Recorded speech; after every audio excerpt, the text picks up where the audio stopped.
difficult times, it's good to know you have families around you can count on. That's us, Brown Funeral Home. Since 1880, our family has stood with other families through the hardest of times. So when you're looking for peace of mind, let our family help your family. Brown Funeral Home in Martinsburg, Inwood, and Charlestown, Ranson. We're here when you need us. We have the tools, we have the talent. It's Miller time.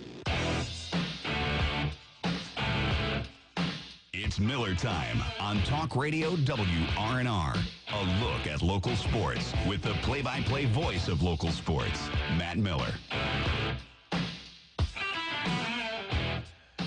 And a very pleasant good evening, everyone. Welcome in to Miller Time on this Monday. Matt Miller along with Matt Crawford and you. Be a part of the program. Give us a call throughout the show tonight at 304-263-6540 or 304-263-6586. We're on the air for 2 full hours this evening. It's a Monday. Plenty to talk about coming out of the weekend and leading into the Dana Holgerson Show tonight from 7 to 9 from Kegler's Sports Bar in Morgantown. A chance to hear from the head coach following the Mountaineers' big win against Kansas State on Saturday. You'll hear from some others as well as Dana Holgerson. That leads up to 9 o'clock when we will join in progress. Monday Night Football as the Pittsburgh Steelers look for their first win of the season against the undefeated Tampa Bay Buccaneers. Who would have ever imagined saying that when they looked at the schedule at the beginning of the year? That the Bucs would be undefeated, or that the Steelers would have a tie already? Yeah. Both are a little interesting. Versus 2-0.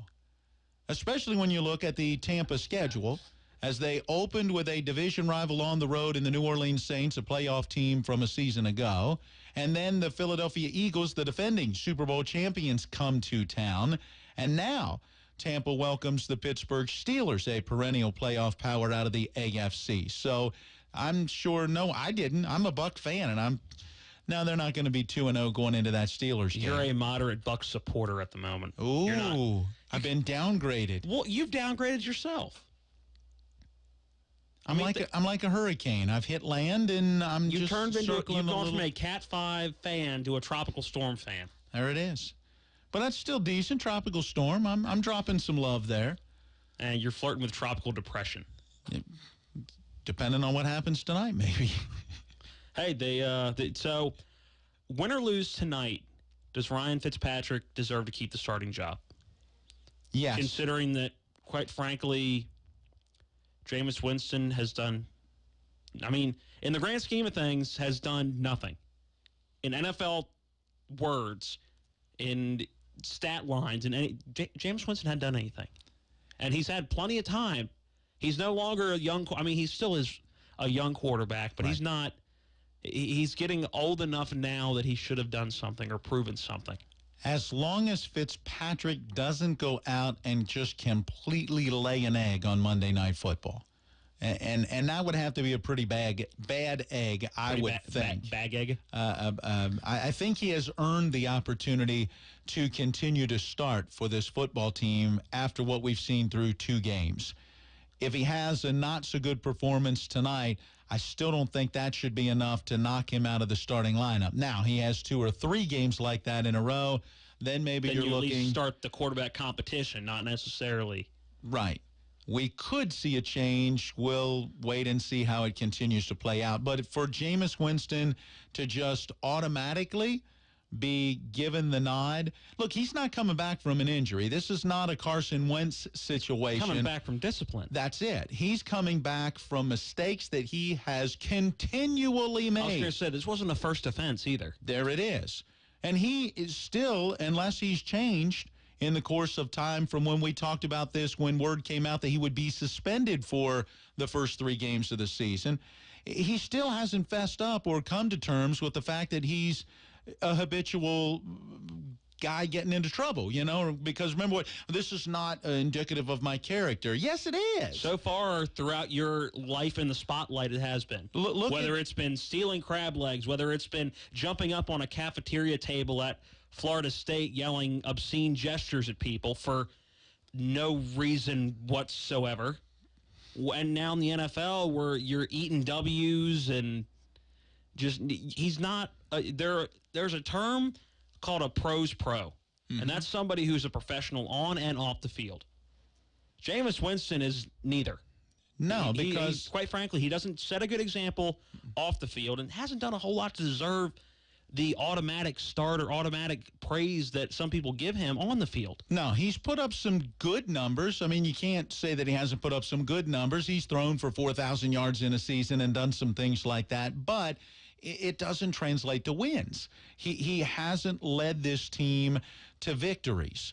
And, you know, I won't say anybody could go out there and put up numbers because clearly anybody can't. But you have to be able. That's the Cleveland Browns. Yeah, you have to at some point be able to turn those things into victories. And I think what's missing is that leadership attitude, that leadership ability. I don't know if this team is really getting behind him and following his leadership, or at least it hasn't shown. The quarterback doesn't necessarily have to be the on-field leader. I mean, usually that's how the cookie crumbles. But doesn't necessarily, you need to be respected. You don't necessarily need to be a leader. Because there's obviously a rookie isn't going to come in and automatically become a leader of a team. In most cases, some cases it happens. But there's teams where their left tackle's the leader on the team and is the one that's grabbing people's face mask on the sideline and kicking everybody's butt into gear. But you, at least as a quarterback, need to be respected. And I think it's very hard for some of the older guys or some of the guys that have been around the block a time or two on the Tampa Bay Buccaneers to truly get behind and go, okay, while he may not be the vocal leader or the guy that is going to be the one that's yelling at us on the sideline, we at least respect him as a quarterback and as a player.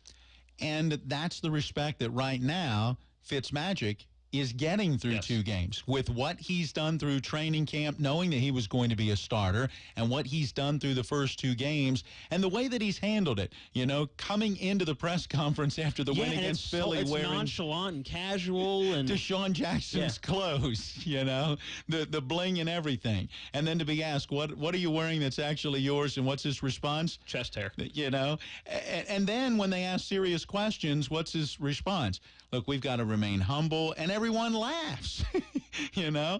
But he's having fun, and because he knows he's coming towards the end of his career. His great year, or his longevity of his career is behind him, because he's getting older, and quite frankly, he hasn't had all that much success in the NFL. No. He's not been on phenomenal teams to begin with. Right, but he's had moments like this where he has shown he's very much a capable NFL quarterback. And as you mentioned, he's got some talent around him right now. Yeah, I think that because you look at it, and last year Jameis had both Deshaun Jackson and Mike Evans and a decent running game around him. So I think if I'm young tight end, if I'm a coach for Tampa Bay, I'm now looking at this going, okay, this is what Ryan Fitzpatrick has come out and done through two games. We have not seen Jameis do this for a game with this group of players.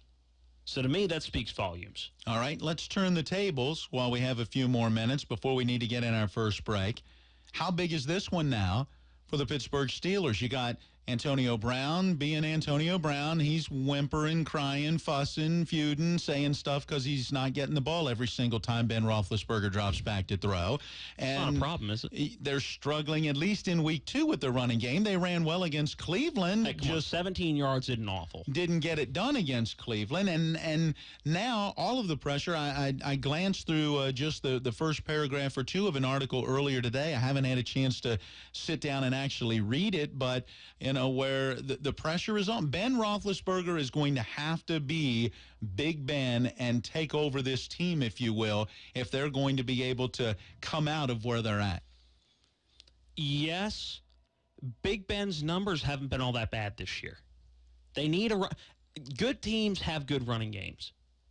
Or, I mean, you look at the Patriots. Not all the time do the Patriots have just a scary good run game, but you need a run attack that is going to at least make defenses be honest. And they didn't run very well last night. They did not run. And they got beat by the Lions. Exactly. But back to the Steelers. David Connor rushing the ball 8 times for 17 yards.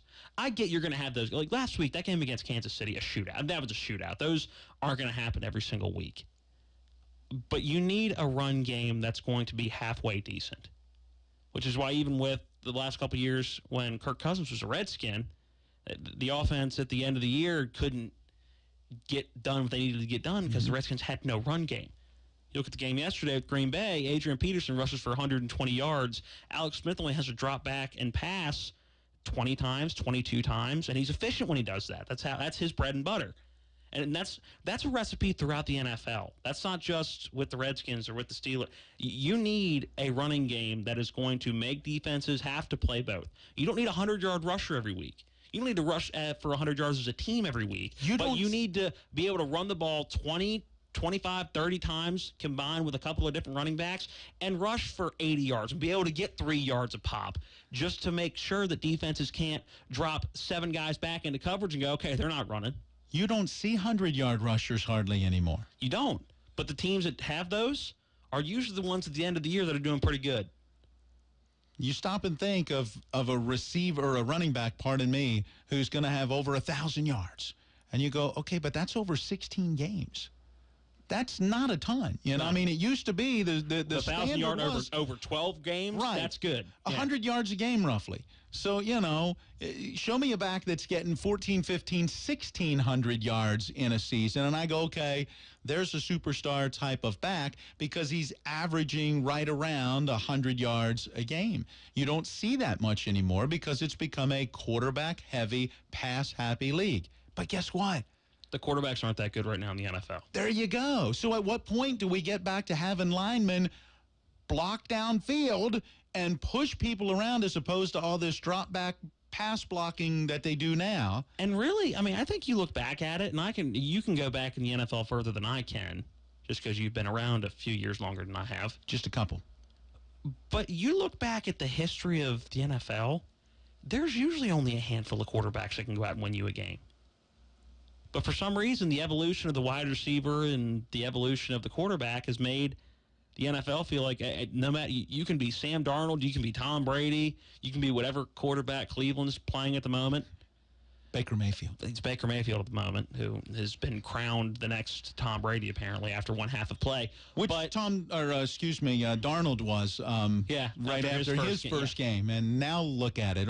He may not be that good. We'll get into that because we didn't have a chance to talk about that last week. We'll talk about that at some point throughout this show. But you look at it over the course of NFL history, there's been a handful of guys at a time that have been able to go out and get under center and go win a ball game. And right now you have a Tom Brady, who really isn't doing that this year so far. No. But he's going to be in that category. You have Aaron Rodgers. It was Big Ben. He's not really doing that for you anymore. So right now. There really isn't a whole lot in the NFL. Ryan Fitzpatrick has done it so far this year, but that's not – I doubt that's going to last. The efficiency he's at now is not going to last through 16 games. And he's not a household name. No. It's not like a lot of people are going, really? You know, I recognize that guy.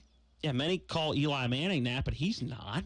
Not I don't right really now. think he ever. I don't think he ever was. But again, that's a different conversation for a different day. Jason Colrick says you're nuts. He doesn't explain why or for what reason. He's just saying that you're nuts. Oh, Winston needs to start, he says. No. All right. Jason, we'll just leave. He is the future, according to Colrick. No, he's not. Colrick's delusional. He's a Colts fan. He's delusional. Let me put it this way. If he is the future, I'm not looking forward to going there. All right, we got to get into break. We'll keep the NFL and the college game talking throughout this show. We gotta pay some bills now. Let's do it and then come back with more Miller Time.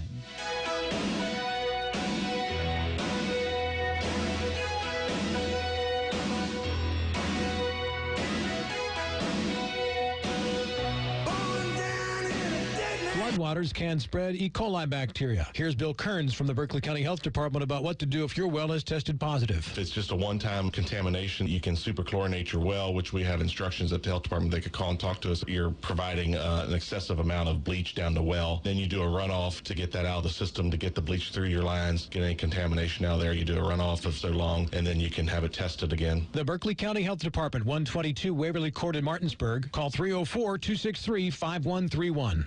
West Virginia high school football. Back to throw. Grant Harmon deep along the near side as a wide open receiver. Cello Tenneval at the goal line makes the catch. It's a Martinsburg Bulldog touchdown. They went back to Grant Harmon at quarterback. He quickly took the snap, looked to the near side, and Tenneval was well behind the defenseman. The Martinsburg Bulldogs are in Charlestown to face the Washington Patriots this Friday night with the kickoff at 7, our pregame at 6, Miller time at 5 p.m. on Talk Radio WRNR, your local leader in talk, news, sports.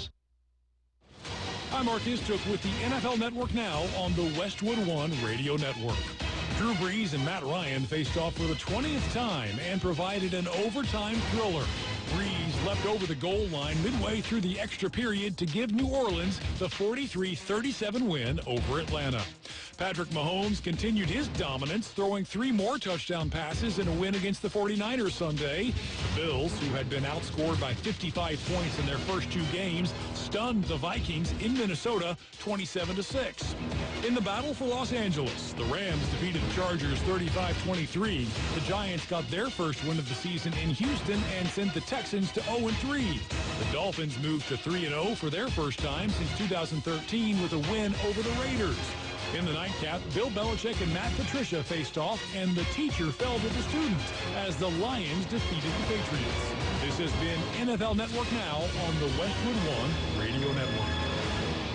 I used to post to job boards. Only to sort through tons of resumes. Just to find a few candidates for my sales team. My hair salons. That old process was not smart. Then I went to ZipRecruiter. Its technology scans resumes for me to find the right people. And actively invites them to apply. So I get qualified candidates fast. Smart. See why ZipRecruiter is rated #1 by employers in the U.S. Try it now for free at ZipRecruiter.com/find. That's ZipRecruiter.com/find. ZipRecruiter, the smartest way to hire. Based on Trustpilot rating of hiring sites with over 1,000 reviews. Napa know-how. Peak Long Life Antifreeze is just $8.99 plus a $5 mail-in rebate. It keeps your engine the right temperature, no matter how hot or cold it gets. So you can be ready for whatever crazy cold, crazy hot, or crazy whatever weather fall has in store.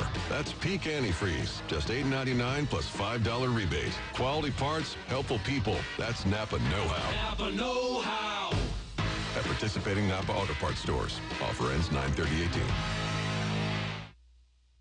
Hello, this is Joe Manchin, and growing up in my hometown of Farmington taught me that people matter more than anything else.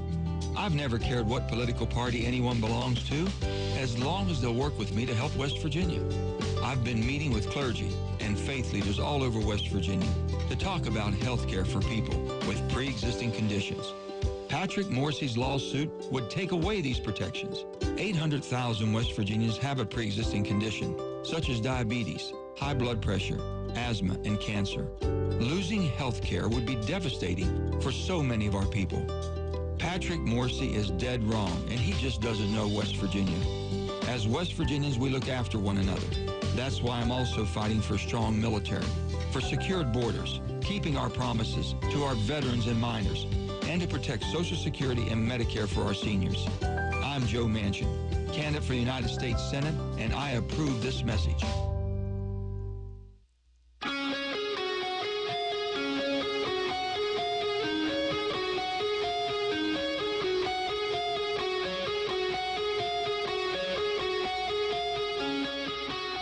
And we welcome you back into Miller Time on this Monday evening, a full 2 hours, taking you up to 7 o'clock in the Dana Holgerson call-in show. Then off to Monday Night Football, joined in progress at 9 o'clock, and that'll be the Steelers Network that will bring you the play-by-play. Looking forward to that one.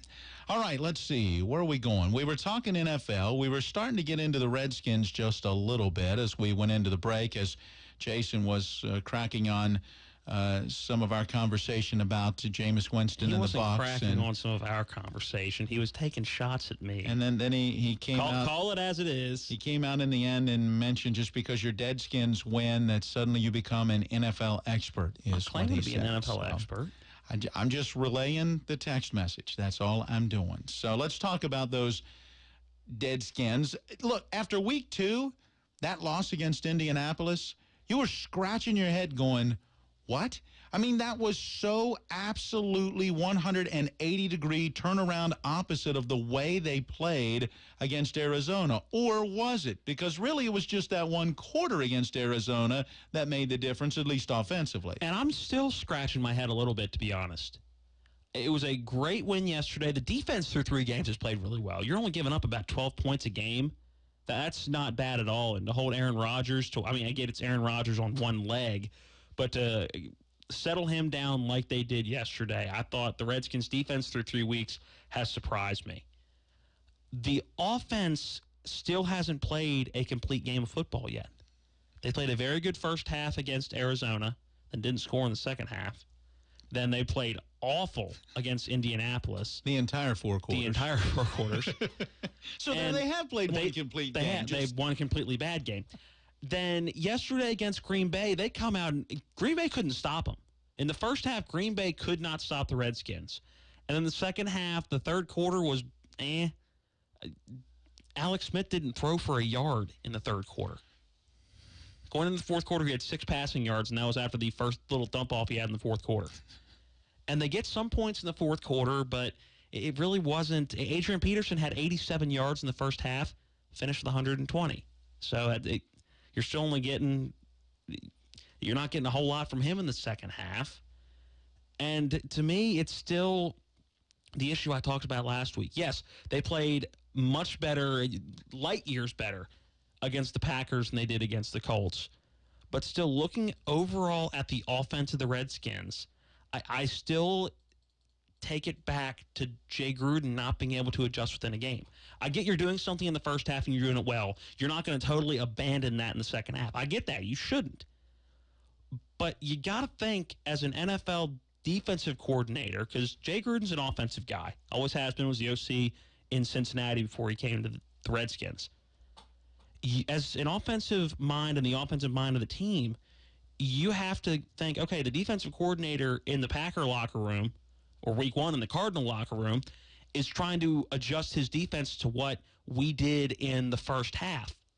So while we're going to keep the overall game plan, what can we do to plug in some different things to kind of counteract what they're going to be adjusting to? And I still think, last week I talked about how I don't think Jay Gruden knows how to adjust the game plan within the game. I still don't. Because yesterday, and looking back to week 1 against Arizona, and looking at week 2 against the Colts, and a great first half, but very average second half yesterday, I think he sticks with a game plan either too long, or if it works, sticks with it and doesn't try to throw any specialties in it in the second half. Or was it a case of looking to allow the defense to win the game, so to speak?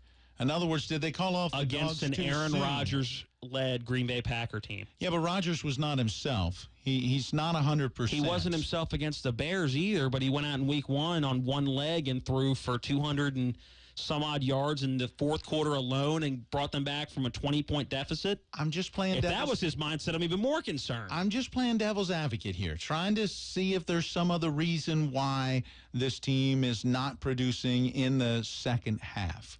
You know, there's got to be a reason. Obviously, there's adjustments. To me, I think it's Gruden not being able to adjust and other teams adjusting. Or not even adjusting. Gruden being able to stay ahead of where his counterpart on the other side on the defense is, and Gruden just being okay with what they did. You want to hear from Gruden? We have Gruden and Alex Smith. Who do you want to hear from first? Let's hear from Gruden first and see his thoughts. These were his thoughts on the game yesterday.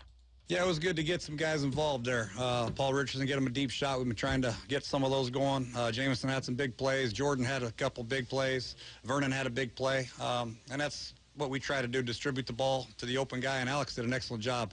But you can't do that without time to get the ball out of your hands. And for the most part, I was very impressed with our offensive line, the way they handled the running game and the pass protections with a few exceptions. But very, very pleased the way they played, and Alex and the rest of the game. So the offensive line, obviously... worlds better than they were against the Colts. But what's the difference? I don't know. Were they better prepared? Well, they didn't look like they had stepped on a football field when they played in Indianapolis. And yet they played so well against Arizona. Again, they established the running game, gave time and allowed Alex Smith with that running game to be able to find open receivers. Then in week 2, they didn't do any of that. And now in week 3, at least for a half of football, they did it. And when you look at the Green Bay Packer defense, their heart and soul is that front 7. Mm-hmm. So I don't know. It'll be interesting to see what they look like coming off the bye week. I hate to say it. Did they overlook the Colts? I would hate to think that. Redskins aren't good enough to overlook teams. Well, we need to take a break, but stay tuned. We're back with more Miller Time. CBS News update. Supreme Court nominee Brett Kavanaugh says he will not step aside in the face of allegations of sexual misconduct decades ago. With his wife Ashley, he was interviewed by Fox News. I'm not going to let false accusations drive us out of this process.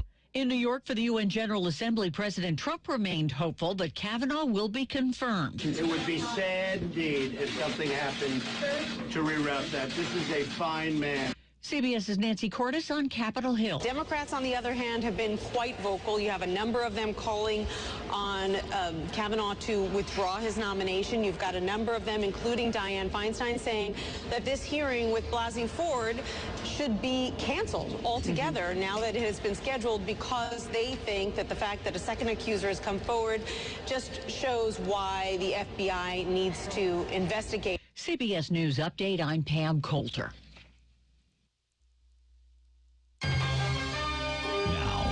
Local forecast. Weatherman Bob Kukin.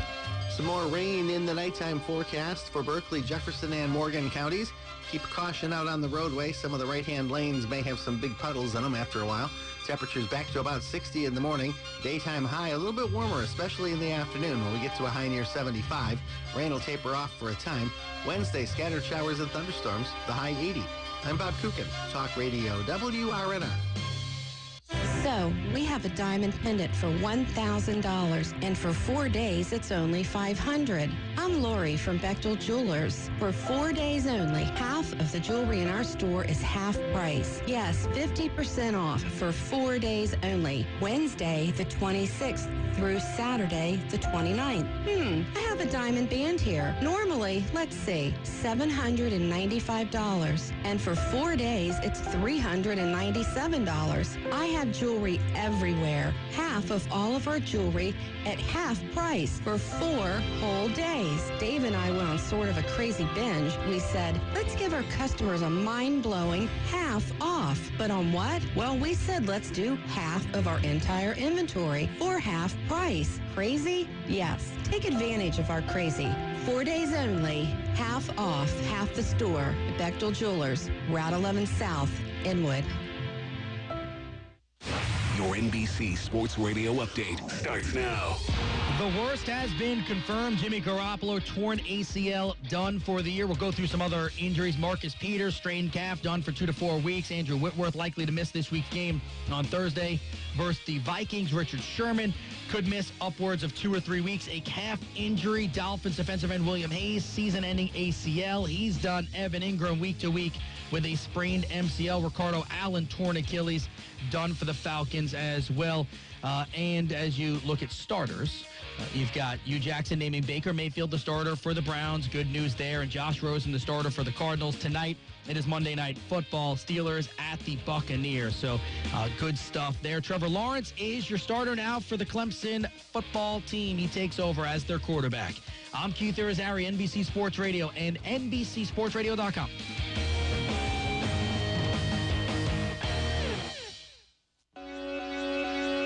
It's Ram Truck Month at Miller's Chrysler Dodge Jeep Ram in Martinsburg, and that means great deals all over the lot, like 2018 Ram trucks with up to $12,500 off.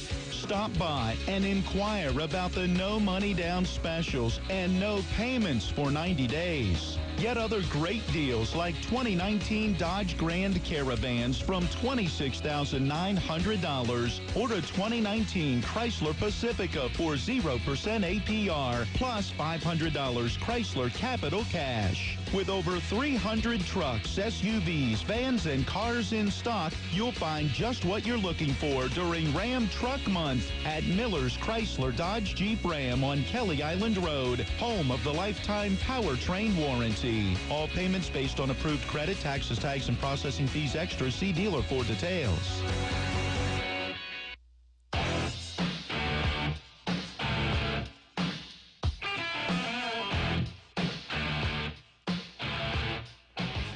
And we welcome you back into this Monday night edition of Miller Time, along with Matt Crawford. I'm Matt Miller. Again, if you'd like to be a part of the program, give us a call, 304-263-6540, 304-263-6540, or 304-263-6586. Before we jump back into the NFL, continuing our coverage of the Redskins and Packers, we still got to hear from Alex Smith, and we got to talk about a very controversial play in that game. It's not controversial. The call was wrong. But controversy means people actually say, oh, okay, I can see that. And some people go, nah. No, that was flat out wrong.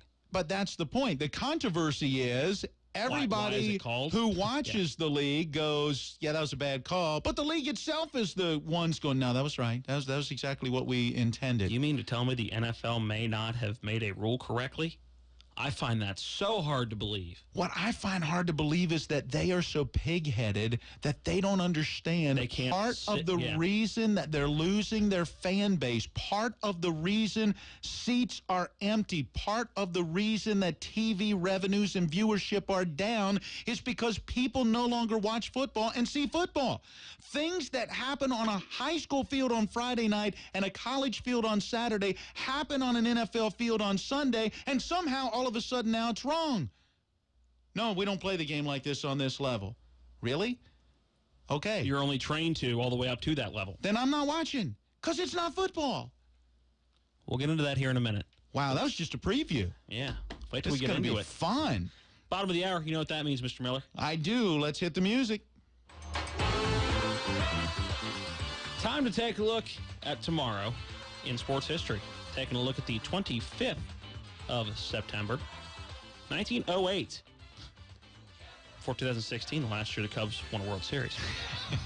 Cubs, Ed Rulebach, that's why I made the Cubs reference there, becomes the only pitcher to throw a doubleheader shutout. 18 innings. Could you imagine a pitcher nowadays just throwing both games of a doubleheader? No, that manager would be ridden right out of the league. How could you let him do that? How many pitches he must have thrown? Just, you got to say at least 100 in each, so there's a minimum of 200 pitches probably. 1940, or I'm sorry, dyslexic moment there. 1934, not 43.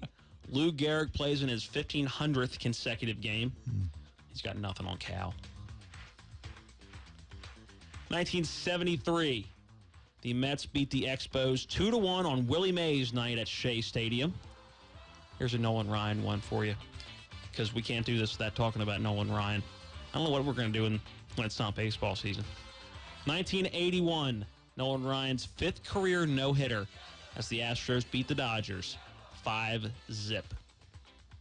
It's hard to see him in that Astros uniform. The old striped Astro uniforms.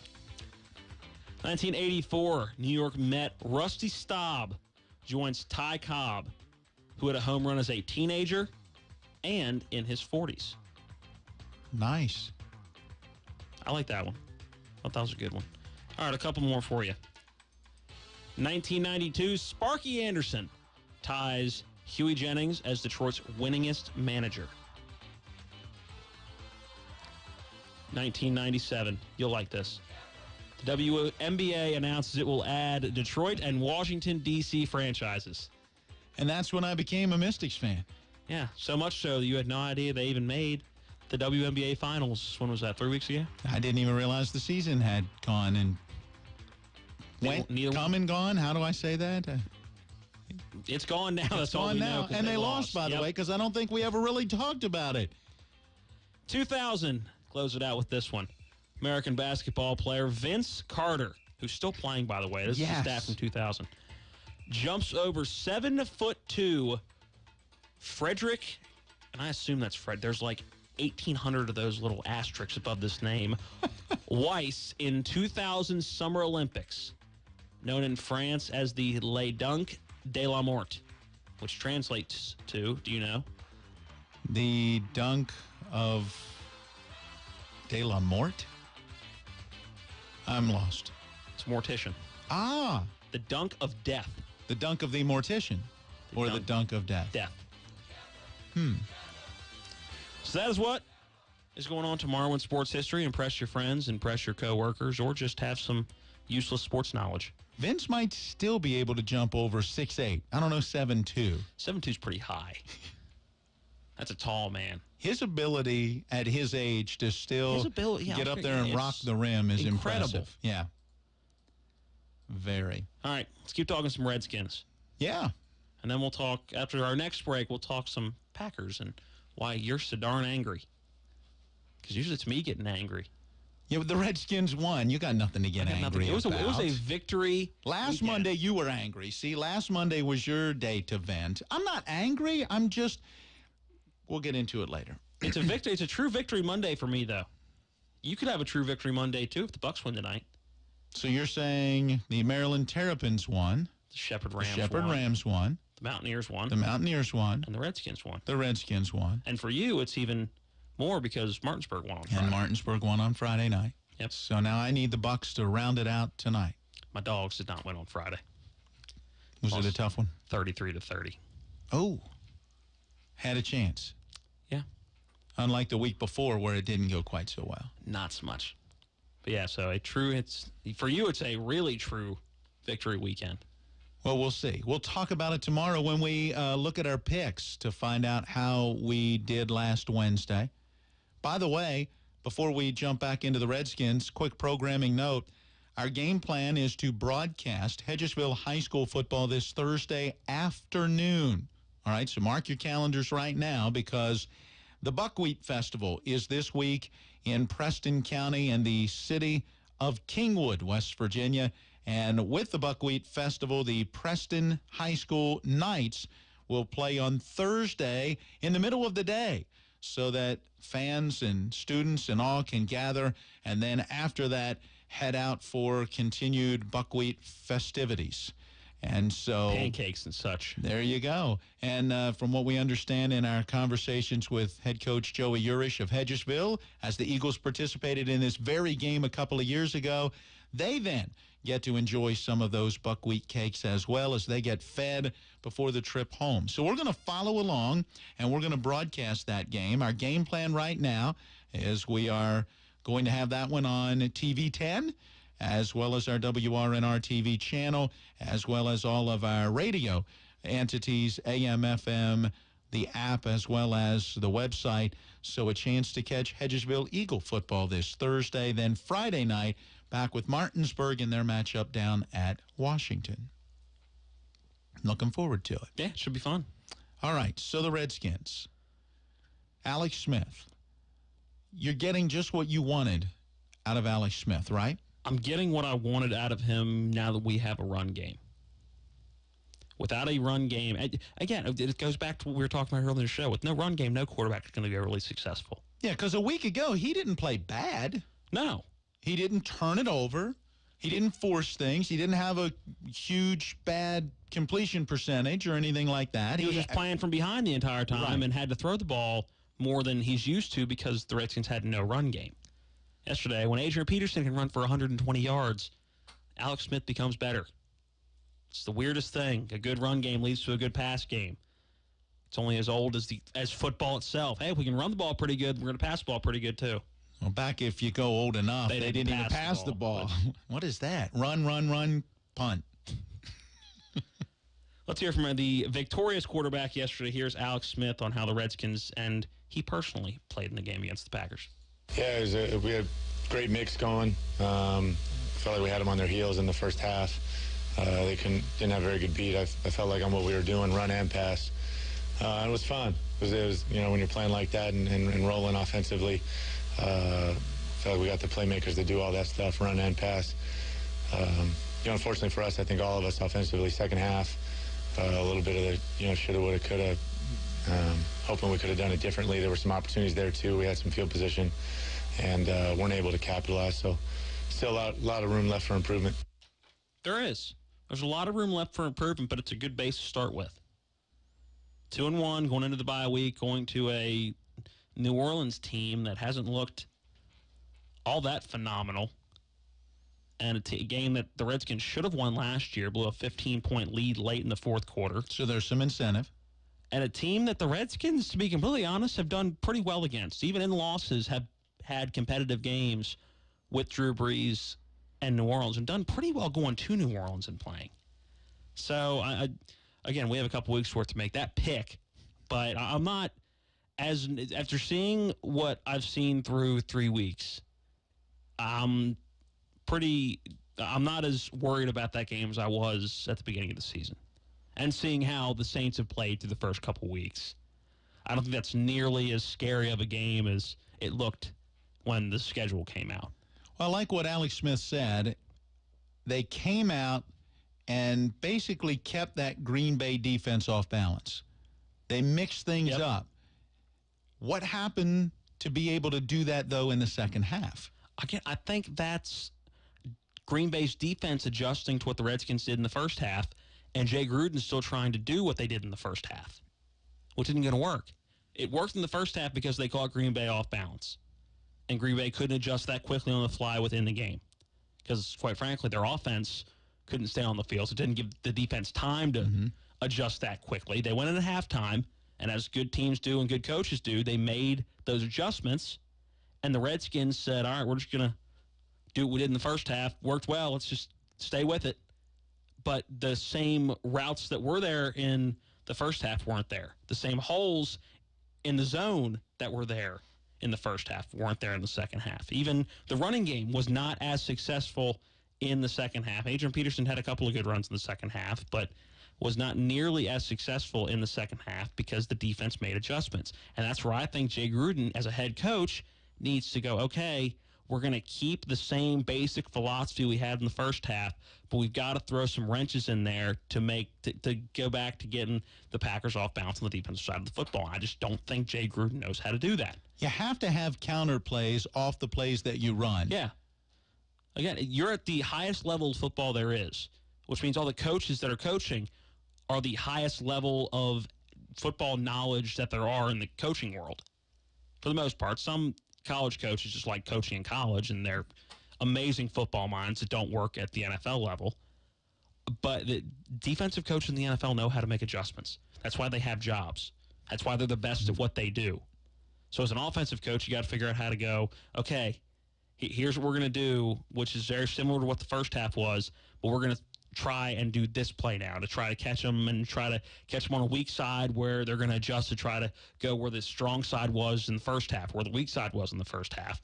So, and I could be dead wrong, but to me, that's through his tenure here as a head coach and so far through 3 games, that's what the issue seems like, is that Jay Gruden doesn't know how to make adjustments throughout a game. All right, before we get in our next break, we haven't really talked much about how well that defense played, because I think the defense really came out and had a strong game. Not that they didn't have a decent game, I guess you might say, against Indianapolis. I don't think you put all of that loss on the defense either.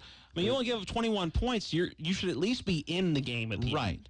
And the Redskins, for as bad as they played, the Redskins were in that game for the majority of the game. Right. Never did you feel like they were going to come back and win it, but they had opportunities at least because the defense kept them in it. Yeah, you give up 6 points to Arizona, give up 21 to the Colts, and then you go give up 17 to an Aaron Rodgers-led Packer team. I'll take that. And yet at the same time, they're still not getting the pass rush that you expect from their guys on the end. Ryan Kerrigan doesn't have a stat line this year. He doesn't have a tackle, solo or assisted. He doesn't have a tackle or a sack yet this year. Neither does Preston Smith. Has a couple tackles, but which is nice that all the pressure is coming from the inside, coming from Deron Payne, coming from Jonathan Allen. Great to see those two guys. It's nice to see your first-round draft picks doing well, especially because on the offensive side, Josh Doxson doesn't do diddly. But it's nice to see the inside presence, but you're going, okay, with this inside presence, where is the outside should be absolutely done. If you can get that entire front line firing on all cylinders, or maybe it's strictly because the interior defensive linemen are going one-on-one because of all the double teaming on the outside. Are they sucking up some blocks out there that are helping the inside guys? And I get there's holding on every play. Ryan Kerrigan gets blatantly held. Yeah. Every play. Because people can't stop him. You look at how mediocre to bad the Redskins defense has been in recent years, and Ryan Kerrigan is still getting 60-some tackles a year, getting 13 sacks a year, and he had no stat line through 3 games this year. But again, it's nice to have a Deron Payne, the Jonathan Allen, the Matt Ioannidis who stepped up so far this year. And it's nice to see those guys finally getting into their own. And if in the near future, if offensive line coaches and offensive linemen are going to have to start cheating towards the middle, that's when you get Preston Smith and Ryan. That's when your front seven really gets dangerous. Then you start adding in the blitzing linebackers, and you know this. When you get Zach Brown and Mason Foster on the inside, and that's when it turns into a very dangerous Redskin front seven. Which I said at the beginning of the year, I think the front seven's the heart and soul of this defense. Has the potential to be a very, very good defense, and that means they have a potential to win their division, because let's be honest, the Cowboys are abysmal right now, and the Giants are so-so, but not very good. They're not as good as the Cowboys are. I mean, I know Philly wins ugly. Well, and they do. They've got a very good defense and enough offensive weapons that they can stay in a game and then make a play and beat you. And then you got the Redskins right there. Yep. So this could be a fun year as it continues to play out for Redskins fans. Got to find consistency. You can't have 2 of the first 3 games be amazing and then have that Colts game. That can't be your constant 3-week rotation. You can lose. Obviously, you're going to drop games in the NFL, but there's a difference between losing a game and going out and choking a game away. And you're looking at the Colts game as more of a choke. That'd be the one I was referring to, yes. All right. Well, let's take a break, and we'll regroup and come back with more Miller Time. We're headed out to a special place we love that just a few folks know. There's no sign in us. If you're a victim in a motor vehicle wreck or injured due to another person's fault, at Ferretti Law Office, we get to work protecting your rights and getting you the money you need and deserve. The insurance companies handling your claims want a fast and cheap settlement. Before making that mistake, call Ferretti Law Office at 264-8505 to discuss your claim for free. You did not choose to be injured, but your choice of law firms can make a difference. At Ferretti Law Office, we're here to help. Grab a seat at the tables each week with House of Cards. Former Yankee beat writer and author of Dueling with Kings, Daniel Barbarisi. I was a baseball writer, and how do guys should be so good at this daily fantasy sports baseball thing? And that's where I was very, very wrong about. Scott Ian from Anthrax. I found a lot of similarities between playing poker and playing guitar. Director of the House, starring Will Ferrell, Andrew J. Cohen. You just write a script, and then you make a movie, and it sort of takes care of that anxiety. Saturdays, 8 a.m. on Talk Radio WRNR, your source for local talk, news, and sports. Since 1877, Farmers and Mechanics insurance companies have proudly supported our local community. Farmers and Mechanics has the insurance products to meet your needs, including home, auto, farm, dwelling fire, business owners, and umbrella coverage. Please contact your local independent agency for a review of your insurance needs and ask for a policy from the company that knows you best. Farmers and Mechanics insurance companies, just off Edwin Miller Boulevard on Administrative Drive in Martinsburg. FMIWV.com. EPTA invites you to take advantage of their rider programs, the $5 all-day pass, the monthly pass, and the Get a Job, Get a Ride program. Visit EPTAWV.com for further details and come ride with us. This message brought to you by EPTA, the Eastern Panhandle Transit Authority. For schedules and rider information, visit EPTAWV.com. EPTA serves Berkeley and Jefferson counties. Take the bus, come ride with us. Hi, my name is Ed Floyd, representing the Central Church of Christ located at 90 Waverly Court in Martinsburg, and I have a special invitation for you. Alan Webster, author of Heart to Heart and House to House, the special bulletin published by the Jacksonville, Alabama Church of Christ, for which Mr. Webster preaches, is our special speaker. He is well qualified and ready to preach the truth from God's Word. If you enjoyed reading Heart to Heart and House to House, which was mailed to some of you for the past 5 years, you will respect his teaching, and God's Word will have its way into your heart. Our meeting is October 7 through 11 at 7 p.m. Monday through Thursday. Sunday morning Bible study will be at 9:45, worship at 10:45, and our evening service will be at 6 p.m. Some of his topics are 4,000 years in 40 minutes, God's plan for saving man, marriage and the family. Will you please come and be our special guest for all of these services? Thank you.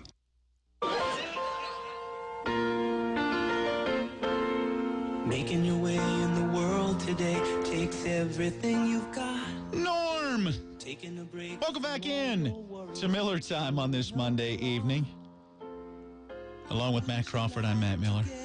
Just letting a little of the piano playing. Are you Cliff Clavin? I don't know.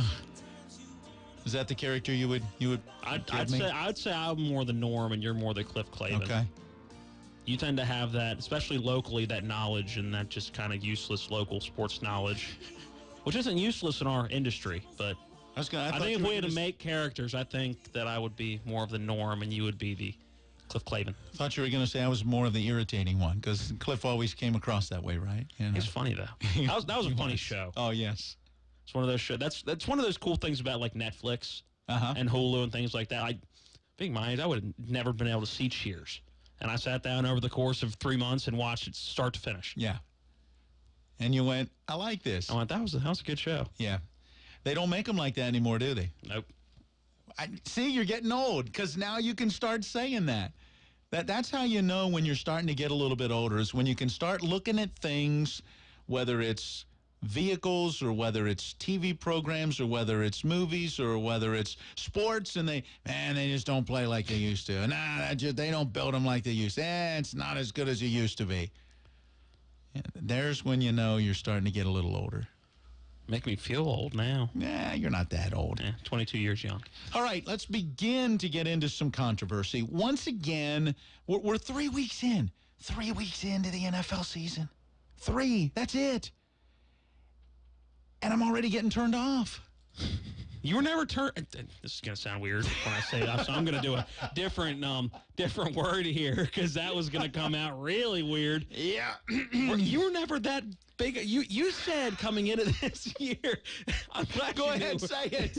You were never that turned on anyway. Not by a football. But anyway. But you were never, I mean, going into this year, you said, I'm just not that into it. So how can you be turned off already? When you weren't that into it. See, you were into it. You were lying to yourself because you had to be into it. You had to be turned on to get turned off. No, I think the key is at a moment in time when I should be having that on switch being turned. See, a nice way to say it without saying it the other way. The switch is turning that opposite direction. No, I haven't watched. I've seen barely a little bit of the Redskins. I've seen a few highlights. Got together with some friends last night, caught a little bit of the Patriots and the Lions game. And, you know, we're going to get together tonight and watch some of the Bucks and the Steelers. And, you know, I'll see how much I can get into it based on how things are going. But at a time when the league should be drawing me in, it's turning me off again because of things both on and off the field. All right.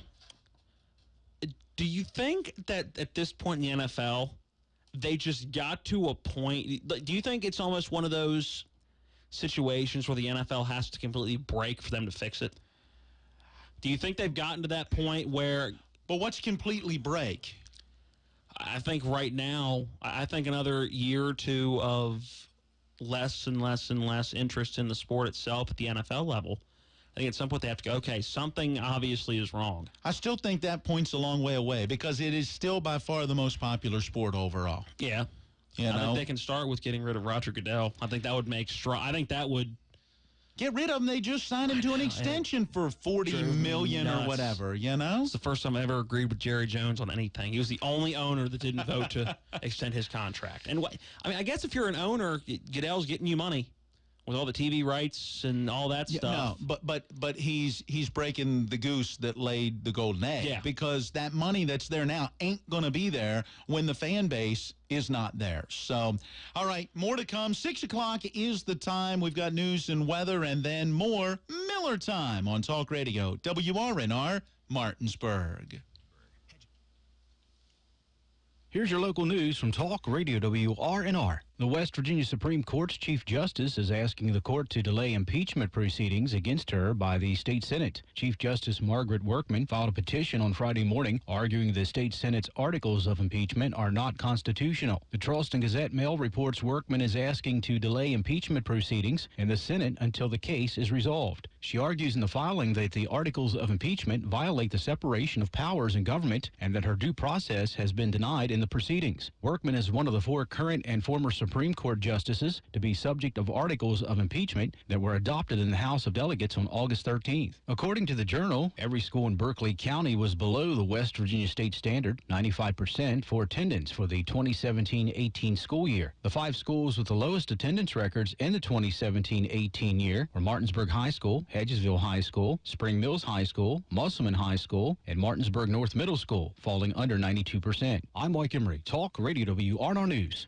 Now, with your local forecast, weatherman Bob Kukin. We're very soggy once again across the eastern panhandle with about an inch of rain having fallen in most areas over the last 48 hours. And we've got some more rain ahead for tonight into tomorrow, too.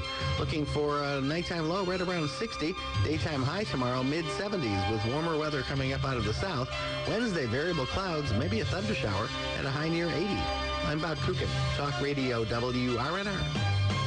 West Virginia High School football. Back to throw. Grant Harmon deep along the near side as a wide open receiver. Cello Tenenbaugh at the goal line makes the catch. It's a Martinsburg Bulldog touchdown. They went back to Grant Harmon at quarterback. He quickly took the snap, looked to the near side, and Tenenbaugh was well behind the defenseman. The Martinsburg Bulldogs are in Charlestown to face the Washington Patriots this Friday night with the kickoff at 7, our pregame at 6, Miller time at 5 p.m. on Talk Radio WRNR, your local leader in talk, news, sports.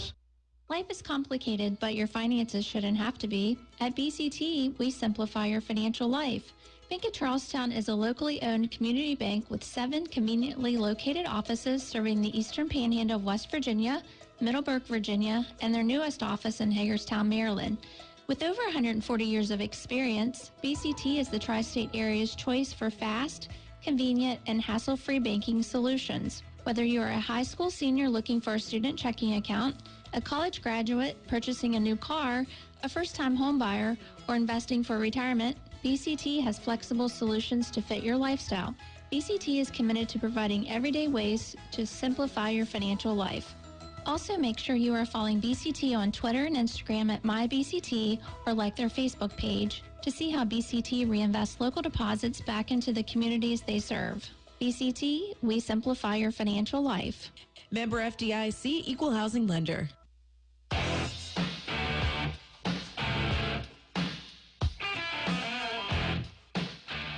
And we welcome you back into Miller time on this Monday evening.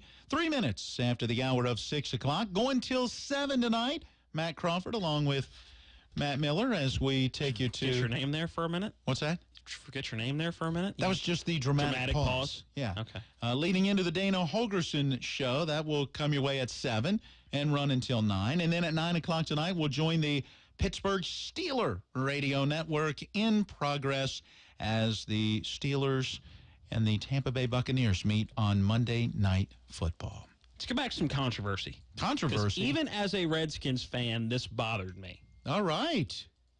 The Packers-Redskins game yesterday, Clay Matthews had a phenomenal sack on, or it wasn't even a sack, it was just a tackle on Alex Smith. Well, it would have been considered a sack, right? Because he was dropping back to throw. He just never really got the opportunity. I had a brain fart on whether or not he had released the ball and then got hit or whether. Okay, so it was a sack on Alex Smith. Yeah. If I was going to be teaching the youth of football right now across America, I would show them that highlight. And according to the NFL and their new quarterbacks might as well wear the don't get hit jerseys like they do in practice every week. It was a roughing the passer penalty. The third on Mr. Matthews this year. In 3 games. 1 in each game. 2 of the 3, you look at and go, where's the NFL going if that's a penalty? And yeah, I mean, yesterday was awful. And that is my point. I saw that highlight. Now, you ready? Here's what drew me to that highlight. Because yesterday, I didn't get a chance to see or be involved with any kind of football until the Redskins game was practically over. I was in my Jeep and turned it on and caught the waning seconds of the game itself and then listened to the post game. And as I got to my house and I grabbed my phone and popped open my app to ESPN to check other scores and things, there's a headline that registers, and I can't remember exactly, but something along the line of NFL immediately tweets call on Matthews was correct. And I thought, I got to see this. You know, controversy, got to see it. Headline brought it on. So I popped it open and found the highlight, watched the highlight, and just like you went, that was textbook. Yeah. That's just the way you're supposed to do it. And while he landed on him, where else was he supposed to go? Hello. You can't. Your force is knocking someone over. You're going to land on top of them. That's the way it is. And his reaction immediately, because the flag came from the head referee behind the play, thrown right at him, and he just squats down and is holding his helmet like, I can't what do you want me to do? Yeah. Here we go again. And I saw that and went, are you kidding me? And, of course, as I read the article, there's the tweet that's a part of the article where the NFL shows the highlight and then lays out the rule. And by the rule, this was correct. By the rule, it's correct? It's an awful rule. Yeah. Yeah, okay. So, clarified. By the letter of the law, that is correct. By the letter of the law, if you hit a quarterback head on, it's going to be a flag every time. That's it. What are you if you hit him from the side, 90% of the time it's going to be a penalty. You can't hit him in the legs because that's already a penalty. Thank you, Tom Brady. So where are we going to hit him? You got to run up to him, tap him on the shoulder, and ask him if he would like to fall down. Will you please just go down? Can you just go down? Because if you push him too hard, it's unnecessary roughness. Right. Well, here are some comments from Clay Matthews. He was vocal, and I'd be vocal about it too. Absolutely. But here's the first comment, and this was just on the hit as a whole. But that's a football play. I hit him from the front, got my head across, wrapped up. I've never heard of anybody tackling somebody without any hands. When he gives himself up, as soon as you hit him, your body weight's going to go on him. But I think we're looking for the hits, that took Aaron out last year. That little extra. If I wanted to hurt him, I could have. I could have put some extra on him. But that's football. It's football. I get it was football. They're trying to keep defensive line from picking quarterbacks up and pile driving them into the ground. Okay, I then get make that the rule. They need to. It's when the whole helmet to helmet, leading with the helmet controversies we thought was going to be a big issue in the regular season became a truly gray subject throughout the preseason. What did they do? The NFL got together and smartly sat down and they said, we're keeping the rule, but we're going to rewrite it to make it more clear what the rule is. They need to sit down, just like they did in the preseason with that rule, and look at this roughing the pass rule and say, as long as the quarterback isn't picked up or, I don't want to say unfairly, but over forcefully driven to the ground, then it's fine. If you're running through somebody as a defensive player into the quarterback and your body weight happens to fall on him, okay. But at some point, you got to let football players play football. Yes. And look at what happened to William Hayes in Miami. All right, we'll talk about that in a second. First, let's hear the other quote from Matthews on that play. I don't know. I really don't know. Unfortunately, this league's going in a direction I think a lot of people don't like. I think they're getting soft. And, the only thing hard about this league is the fines that they levy down on guys like me who play the game hard. Bang. Drop the mic, walk out of the room. That was a headline on every sports anything this morning, was that when you have one of the most feared linebackers in the league and a guy who's been a name that you can't talk about NFL defenses without Clay Matthews over the last 10 years, especially in Green Bay, when you have a NFL linebacker coming out saying the NFL's getting soft, and this is why fans are getting pushed away. Because I'm raising my hand. You don't hear players talk about that all that often. And for a player of his stature, everybody knows who Clay Matthews is. Everybody. For him to come out and say, this is why fans are getting pushed away and you're making this game soft, I think speaks volumes.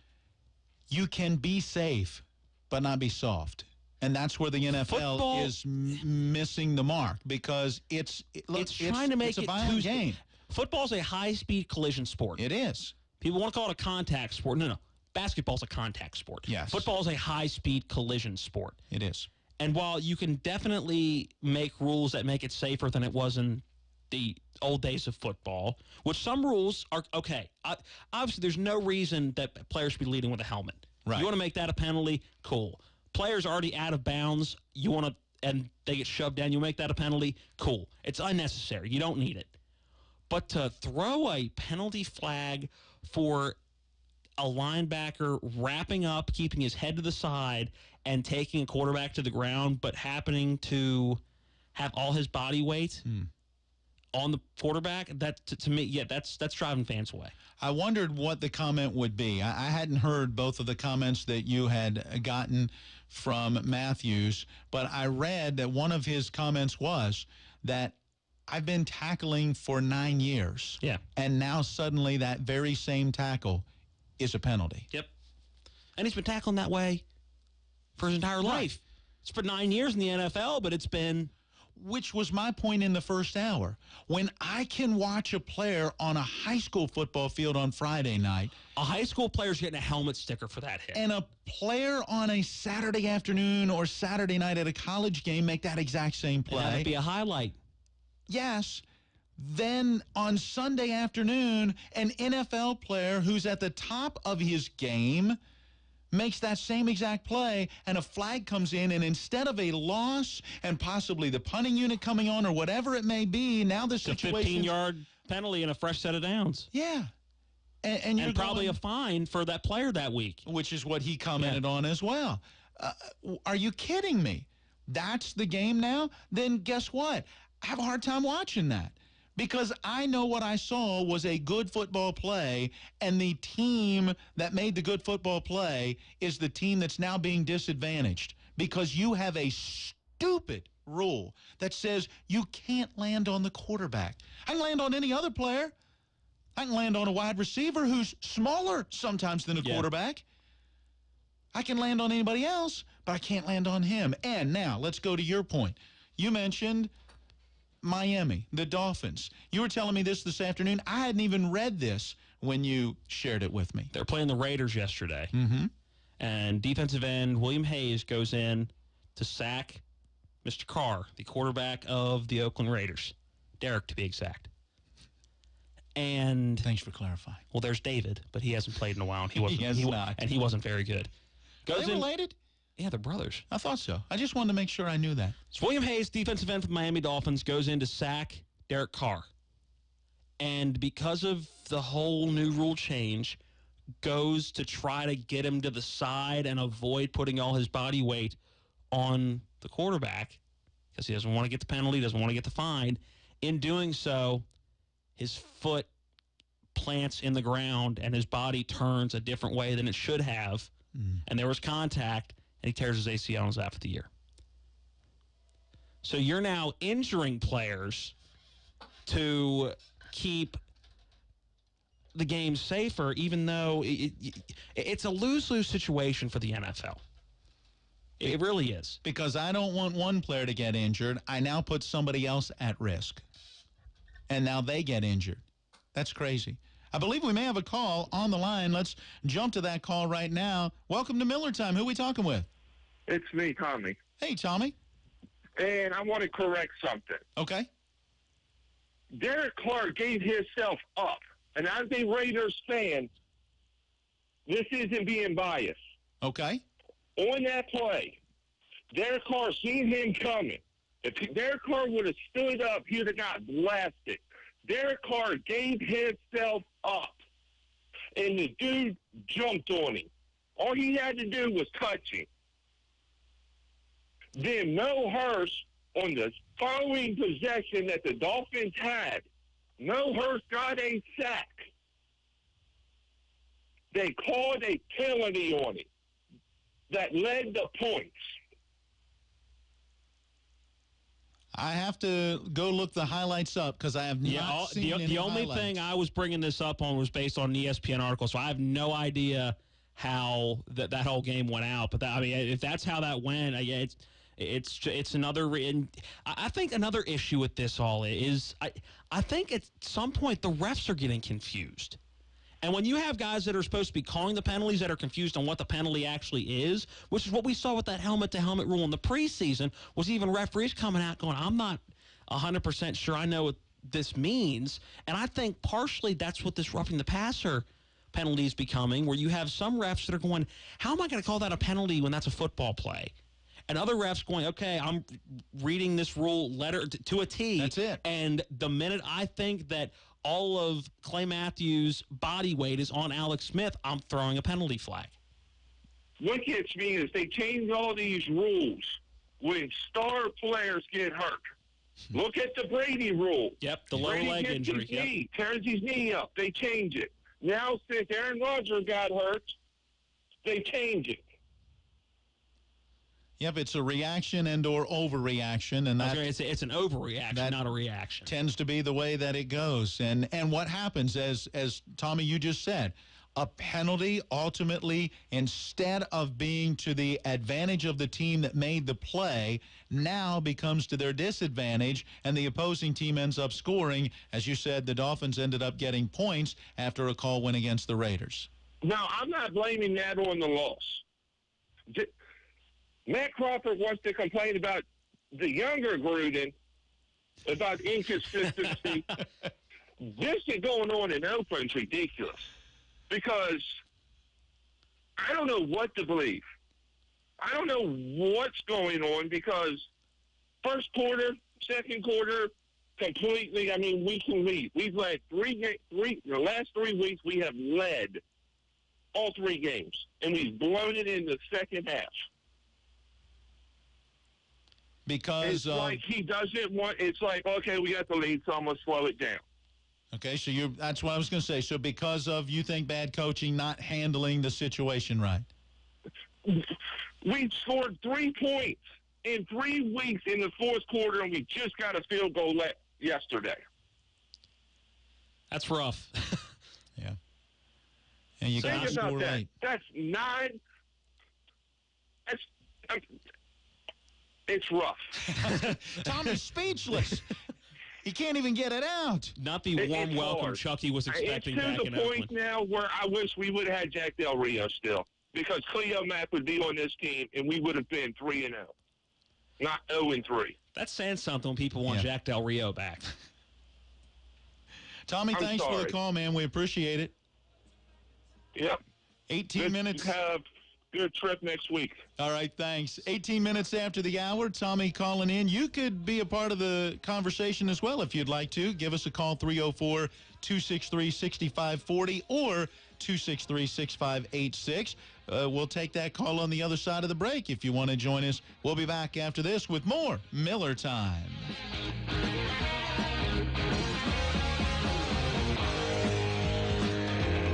With 4 new car dealerships and 4 used car dealerships in 3 states, Parsons is the largest used car and fastest growing new car dealer in the tri-state area. Take Parsons Ford with huge savings on hundreds of new Fords, financing from 0%, Parsons' goal of financing for all, and Parsons' famous above-market trade-in allowances that help make Parsons #1 for used cars, too. See why so many won't buy anywhere but Parsons Ford in Martinsburg. We became #1 by making you #1 first. Parsons. When it comes to protecting what matters most, it makes sense to choose an insurance agent that's a part of your community. Your local Allstate agent knows the ins and outs of both owning and protecting a home in your neighborhood. By choosing a local Allstate agent, you get an expert who knows the community and is committed to getting to know you, which means you'll get the protection that fits you and your life. Are you in good hands? Contact Martinsburg Allstate agent Gary Kelly today for a free quote at 263-4596. Subject to terms, conditions, and availability. Allstate Insurance Company, Northbrook, Illinois. Allstate Vehicle and Property Insurance Company. LA L.A. Roberts is Berkeley County's oldest jeweler, where every season is new and exciting. In fact, new is old school to us, and though it's nothing new, our old traditions like exceptional service, quality, and value maintain L.A. Roberts Jewelers as the old master among so many new kids on the block. Whether you're a newcomer or part of the old guard, entrust all your fine jewelry needs to L.A. Roberts, Old World Jewelers for a new age, in historic downtown Martinsburg.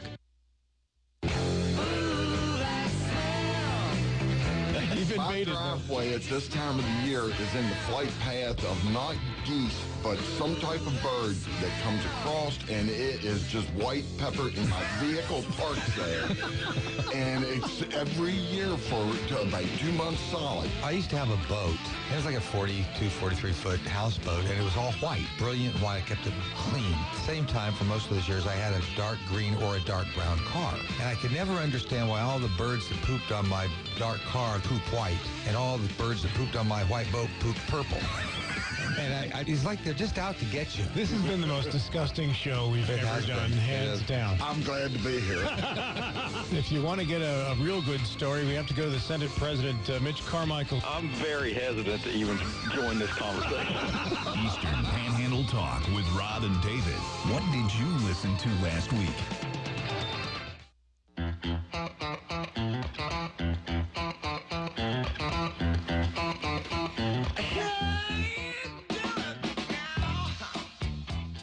And we welcome you back into Disco Night in Martinsburg. No, it's just some good music background, though.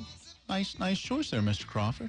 I'm playing that funky music as a white boy. I never know what to expect from you. I give you that. You know, when you're at the board, I never know if I'm getting Elvira or if I'm getting play that funky music or if I'm getting country or if I'm getting Harry Carey singing "Take Me Out to the Ball Game." I like to keep you on your toes. You do a great job of that. You do a great job of that. So, hey, before we leave the NFL and go to college, there's still more as to why I get frustrated with the NFL and have kind of turned things down at least. I haven't turned it off, but I've at least... But you're not turned on anymore. Turned it down. That's right. See, I'm not turned on by football anymore. That's going to turn into a promo, by the way. Can I just say please that? Please don't.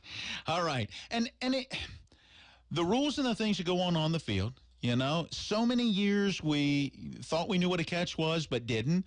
You know, as a general fan, you watch a game and go, yep, that was a catch. And the NFL goes, no, that wasn't. Or you watch one and go, nah, that wasn't a catch. And yet, no, it was a catch. You watch them add instant replay to supposedly clarify things and get the call right. And half the time you watch the instant replay and they decide opposite of what you feel like you just saw on the instant replay. Well, wait a minute. What are they looking at? So you got all of that mess. Then you've got the off-the-field stuff. And I'm not talking about the national anthem and all of those things. Which has been a non-issue this year. So far. Can I just say that? That's been a non-issue. But what gets me is stuff like this. Did you see the article about Earl Thomas? The safety for the Seahawks had a couple of picks yesterday in the game against the Dallas Cowboys. One was a very impressive interception, too. Yes. Caught it with about a centimeter between the ground and the tip of the ball. Anyway, continue. Well, as I read the article about the game and his play in the game in particular, there's a line that then says the 2 interceptions in the win over the Dallas Cowboys capped a bizarre week for the team and its all-pro free safety. He told reporters afterward his absences in practice were related to his continued discontent over his contract situation. All right, they're a West Coast team. I'm not a Seahawks fan per se. I don't dislike them, but whatever. They win, they lose, they lose. Weren't you the one that couldn't stand Pete Carroll? I'm not a huge Pete Carroll fan, but, you know, I mean, he and Belichick they live in the same neighborhood, you know? Now, they're the opposite of the spectrum in that sense, though. Because Belichick's the one that's not going to say anything and just kind of walk up the sideline looking like the Grinch, and Pete Carroll's going to be the over-the-top, in-your-face, annoy-you kind of guy. But just as far as the category that I kind of put both of them in as far as, whatever, I'm not a fan of either one as a head coach. But anyway, let me read what he said, because I was unaware that he had missed 2 weeks of practice. It wasn't national news, at least not on my radar screen. So he missed, I said 2 weeks. Did I suggest two days during the week of practice? He's not quite at Le'Veon Bell's level. No, not yet. So what's his statement? Listen to this. I need to make sure. Before you start this is an actual quote. Matt's not having any speech issues today. No, I am reading this verbatim. I need to make sure my body is 100. Doesn't say percent, just says 100. I'm invested in myself. If they was invested in me, I would be out there practicing. Where's Allen? Do we have Allen Iverson? Practice? Talk about practice. But if I feel like anything, I don't give a beep if it's small. I've got a headache. I'm not practicing. But I don't want that to be taken the wrong way. I know I'm going to get fined, but that's just where I'm at with that. The article goes on to say that basically he and the Seahawks have been at odds going into this season because he's in the final year of a 4-year, $40 million deal, and he wants to be re-signed to a long-term extension. Seattle is not ready to do that, and they're saying, you're under contract, go play. Now, unlike Le'Veon Bell, who doesn't want to sign and play under the contract that the Steelers want him to play under as the franchise tag. Thank you, franchise tag. That's why you keep me around. You know, he's at least out there playing, but he's out there with this attitude saying, hey, they don't care about me. Well, obviously they cared enough $10 million a year? Yeah, hello? Can I come out and make that kind of money for somebody that really doesn't care about me? And then choose not to? Right. and then decide it's about, and if I'm a teammate, really, I'm invested in myself. So you're not invested in the team. It's only about you. Yeah, that's a great teammate right there. Yeah.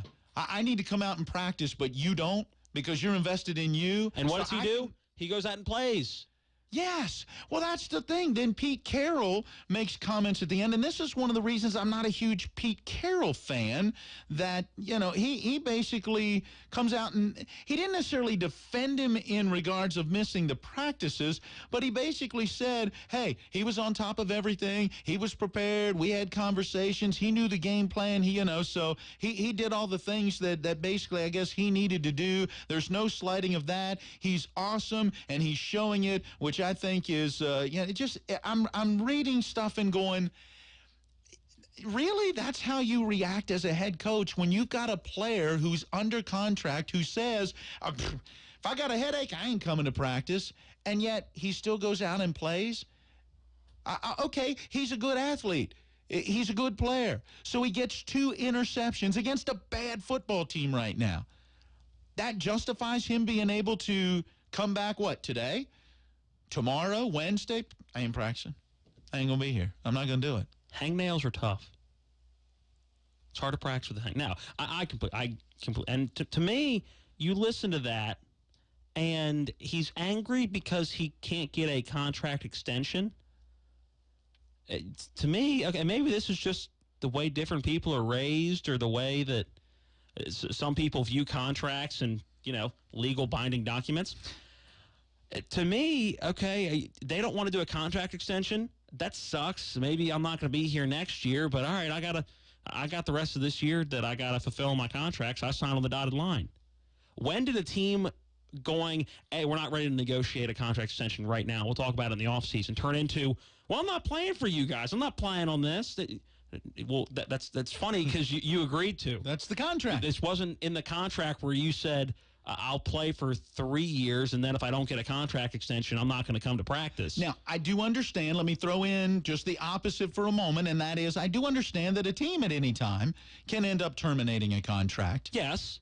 And now that player, okay, well, wait a minute. Now, I would imagine that in that contract, not knowing, and I'm saying right here, I have no knowledge of what I'm talking about because I've never been involved in a negotiating situation like that, but I can't imagine that there's not something somewhere in a clause that says even if you cut me, I mean, I'm getting so much. There's guaranteed money up front. Yeah. So he may not get all $40 million, but but they haven't cut him. That's the point. We want it. He's starting. We want you to play. Yeah.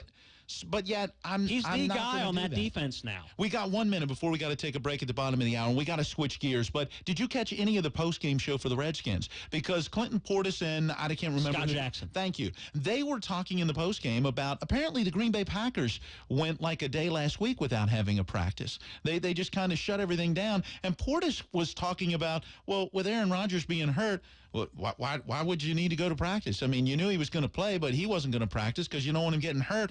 And I'm listening to Portis lay this thing out there and going, really?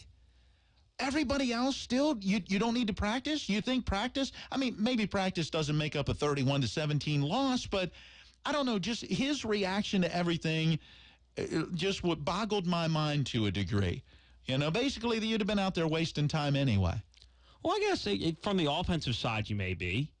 If receivers are taking throws from a backup quarterback, from DeShone Kizer. But you're still working on route running. You're still working on other things. You can get working in the film room, in the weight room. You can get stuff done that's not on the practice field. What happened to you play the way you practice? Practice? We talking about practice? All right. We're talking about a break. Let's do it. We'll be back with more Miller Time. CBS News Update. I'm not going anywhere. Supreme Court nominee Brett Kavanaugh vowing to fight allegations of sexual misconduct decades ago in an appearance on Fox News. CBS's Ed O'Keefe. To see him do this today with his wife at his side shows you that the White House clearly is concerned about his chances and that waiting until Thursday might just be too long. Certainly he's seen his supporters on Capitol Hill today come to his defense, as Ginger said, trying to cast him as the victim of a vicious political attack by the far left of the Democratic Party. But this, I think, is more designed to reach President Trump's closest supporters. Democrats are calling for an FBI investigation of the allegations by Dr. Christine Blasey Ford and former Yale classmate Deborah Ramirez, who says Kavanaugh exposed himself to her at a drunken dorm party. He denies the allegations, and Republicans are calling it an orchestrated smear campaign by Democrats. CBS News Update, I'm Pam Coulter. Now, with your local forecast, weatherman Bob Kukin. Some more rain in the nighttime forecast for Berkeley, Jefferson, and Morgan counties. Keep caution out on the roadway. Some of the right-hand lanes may have some big puddles in them after a while. Temperatures back to about 60 in the morning. Daytime high a little bit warmer, especially in the afternoon when we get to a high near 75. Rain will taper off for a time. Wednesday, scattered showers and thunderstorms, the high 80. I'm Bob Kukin, Talk Radio WRNR. Talk Radio WRNR, in partnership with Farmers and Mechanics Insurance Companies, is proud to announce a new way of celebrating the best things in your life with your life announcements. But we need your help. When good things happen to you, we want to hear about it and let others in on it as well. Send us your birthdays and newborn birth announcements, engagements, weddings, wedding anniversaries. We want to hear about your family, your business, your church, or your organization's best moments and accomplishments. Welcome your new neighbors or pat your favorite teacher or coach on the back. Send us your attaboys and your attagirls. To send us your life announcements, email them to us at promo@talkradiowrnr.com or mail them to Talk Radio WRNR, P.O. Box 709, Martinsburg 25402, or go to www.talkradiowrnr.com for more details. Include as much information as you can, who's extending the wishes, and a way to contact you. We'll broadcast these announcements 3 times per day. It's your life announcements from Farmers and Mechanics Insurance Companies and Talk Radio WRNR. Your NBC Sports Radio update starts now. The worst has been confirmed. Jimmy Garoppolo, torn ACL, done for the year. We'll go through some other injuries. Marcus Peters, strained calf, done for 2 to 4 weeks. Andrew Whitworth likely to miss this week's game on Thursday versus the Vikings. Richard Sherman could miss upwards of 2 or 3 weeks. A calf injury. Dolphins defensive end William Hayes, season-ending ACL. He's done. Evan Ingram week to week with a sprained MCL. Ricardo Allen, torn Achilles, done for the Falcons as well. And as you look at starters, you've got Hugh Jackson naming Baker Mayfield the starter for the Browns. Good news there. And Josh Rosen the starter for the Cardinals. Tonight, it is Monday Night Football. Steelers at the Buccaneers. So good stuff there. Trevor Lawrence is your starter now for the Clemson football team. He takes over as their quarterback. I'm Keith Irizarry, NBC Sports Radio and NBCSportsRadio.com.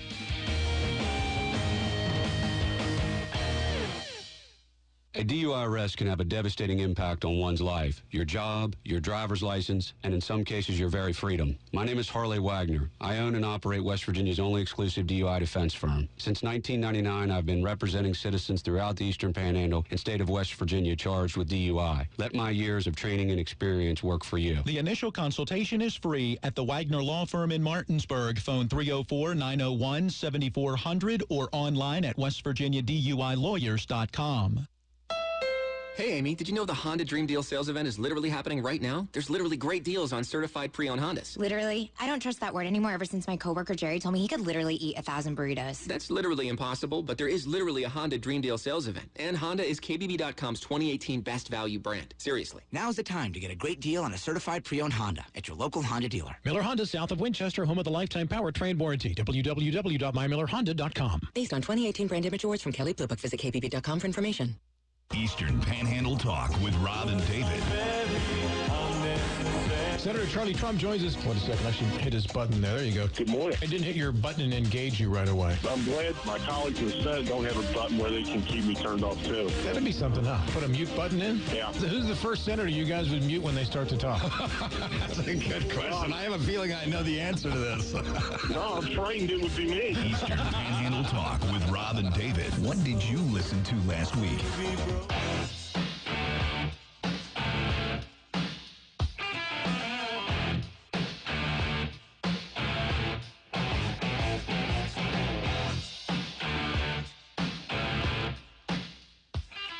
And we welcome you back to Miller Time. About 24 minutes left in the program before we get you off to the Dana Holgerson Show. That's from 7 to 9, and then tonight from 9 until it's over.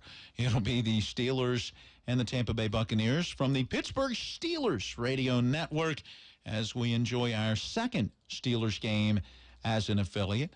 They'll be back on again next week as well as the Redskins are off. And then I believe the following... Such a sad week when it's a bye week. Do you just don't know what to do with your son. Sit there on Sunday and go, can't wait for... I don't have a game. Do you like week. the bye week this early? No, I hate it. Bye week should be... I do not... congratulations, you played 3 weeks. Have a bye week, then go play the majority of your season. Right. It doesn't help you. I mean, cool, it's a couple guys got some bumps and bruises, but guarantee there'd be a whole lot more people with injuries that could... use another week of rest in week 8 and 9 or even week 6.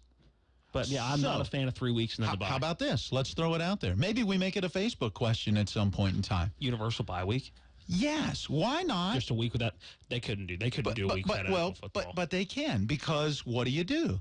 You fill it up with the great college conference games. So now you play – handful of games on your Saturday like you normally do, but on that particular Sunday and maybe even a game into Monday night, you go ahead and play some of your bigger college conference matchups. Because if you go into week 8 of the season, you're talking about the heart of the college conference schedule. So let's air a couple of big SEC games, a couple of Big 12, a couple of Big 10, a couple of Pac-12. Let's get some of those games on the air on a Sunday afternoon, early, late, Sunday night, Monday night, and fill the weekend still with good college football and let everyone have that same kind of opportunity to catch their breath, heal some bumps and bruises, and then jump right back into the second half of the NFL season. I'd be okay with that. Yeah, that works for me. The players themselves can watch a little college football? Yeah. Just a week off of NFL football for a week. I don't see how that would hurt. That, yeah, and filling in what you said. Networks are still going to get their audience. They might get more of an audience because remember, I'm still struggling in college football. Yes. So let's do Saturday, Sunday, and like I say, you still even do your Monday night. So you still get a Monday night of a great college football game.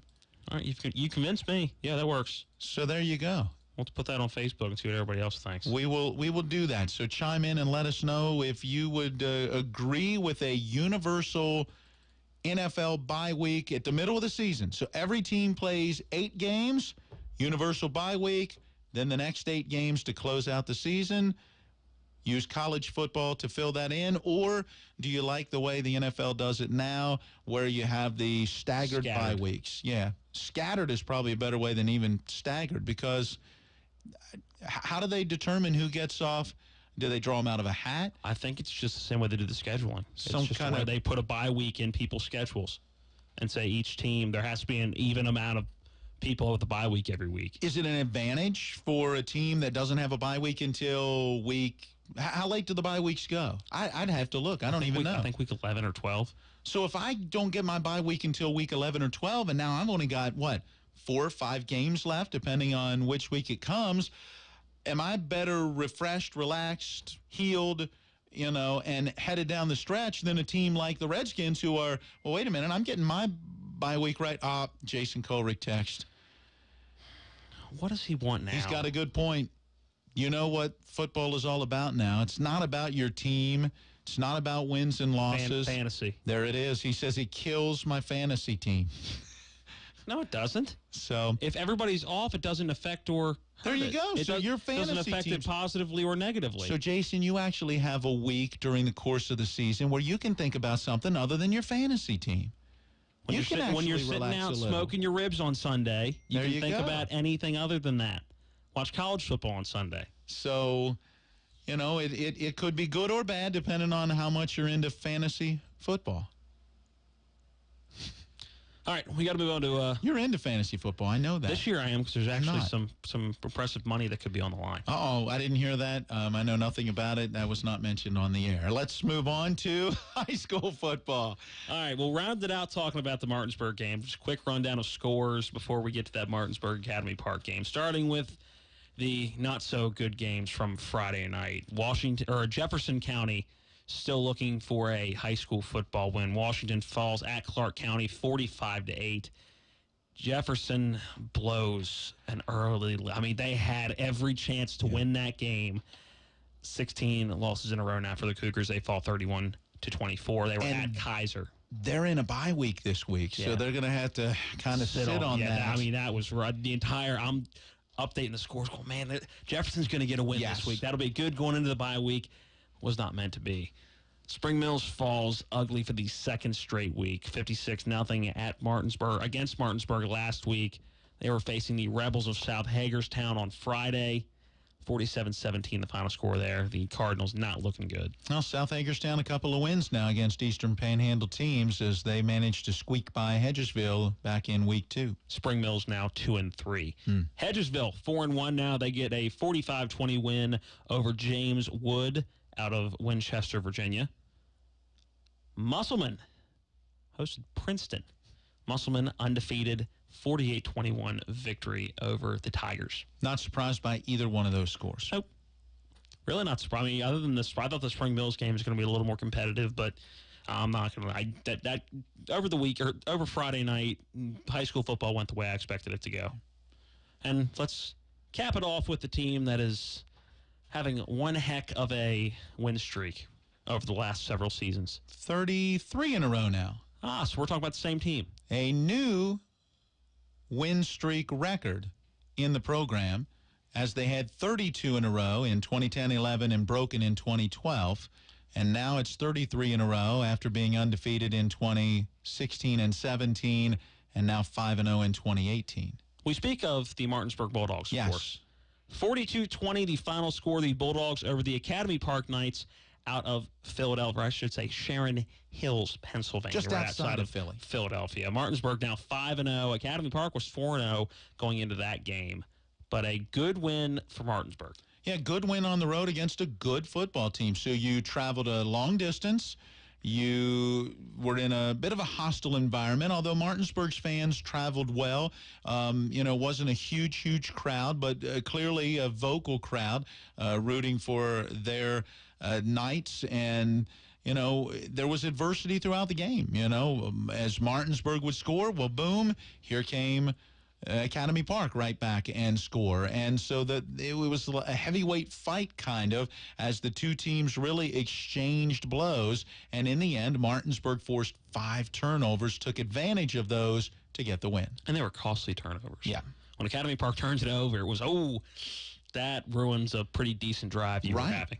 Yep, so that Bulldog defense opportunistic, the offense then able to take advantage. And after the game, Jason Colrick got a chance to catch up with head coach David Walker, and they start by talking about just the overall thoughts on the game and the win. I saw a lot of mistakes, but I saw two good teams going at it. It's two good football teams.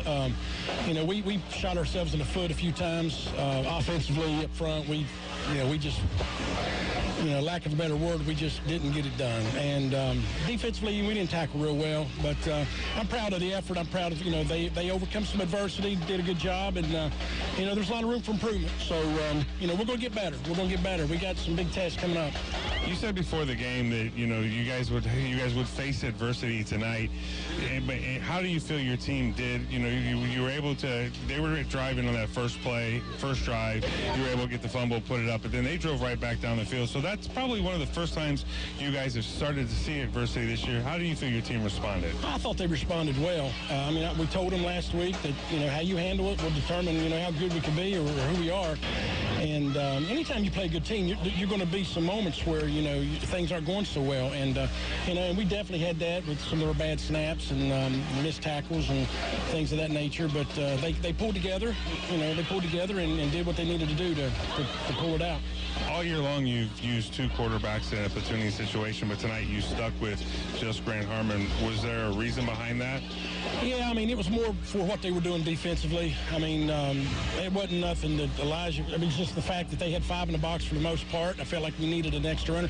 The way they were blitzing, we knew we were going to have trouble with protection and stuff. They were just outnumbering us, so I just felt like tonight was one of those nights where Grant needed to go through the thing. And not that we, weren't prepared to put Elijah in there, but I just felt like with what we were doing, what we were seeing, that we needed Grant to be in there. What defensive adjustments did you do to slow them down? Because it seemed like in the first half they did a really good job of being able to move the ball. Second half, until maybe the game was a little bit out of hand, they weren't able to move the ball. Well, I think a lot of it was just us being physical. I think we started out a little sluggish, but I think once we settled in and I started doing what we were, supposed to do and play with a little more enthusiasm, I thought that we looked a lot better on that side of the ball. But we still give up some big plays and did some things that we definitely need to clean up.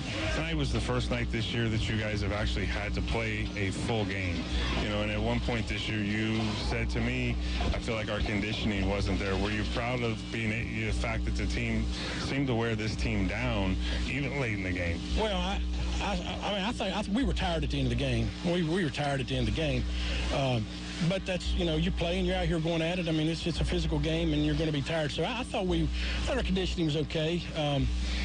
But we probably could be in a little better shape. How does a game like this help you guys later in the season versus, coming in, hostile environment, good team, where, maybe the last few games where you're winning big? How does a game like this help? Well, I think that we're going to have a couple big tests coming up down the road. So us being in a close game against a really good team with a lot of really good athletes is only going to make us better. It made us play faster tonight. We had to play faster tonight. Coach, 33 wins in a row. Last time you guys were at 32, you went to Westminster and took a loss. Do you guys keep track of that? No. No. Everybody else makes me aware of it, but that's. I don't even know what to say to that. I'm just happy we're still I'm happy we're still undefeated. Here's my last question. You're halfway through the regular season. That's game 5. Give me a grade for this team right now at the midway point in the season. Probably a B, a good solid B. Well, you're tough. I am. I'm supposed to be tough. You're 5-0, Coach. 33 straight wins, and a B's the best you're going to give this team. Is there an A+ in you? Probably not.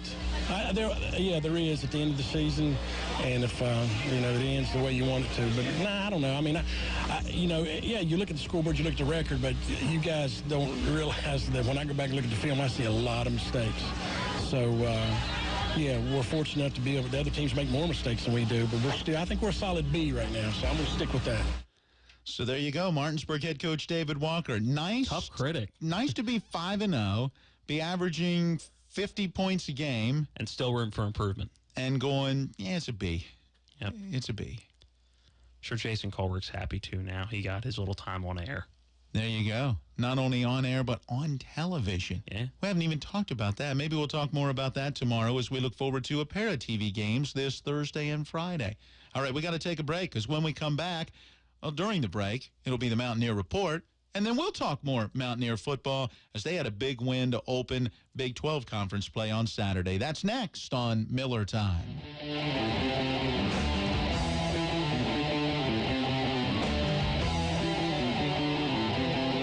So, we have a diamond pendant for $1,000, and for 4 days, it's only $500. I'm Lori from Bechtel Jewelers. For 4 days only, half of the jewelry in our store is half price. Yes, 50% off for 4 days only. Wednesday, the 26th through Saturday, the 29th.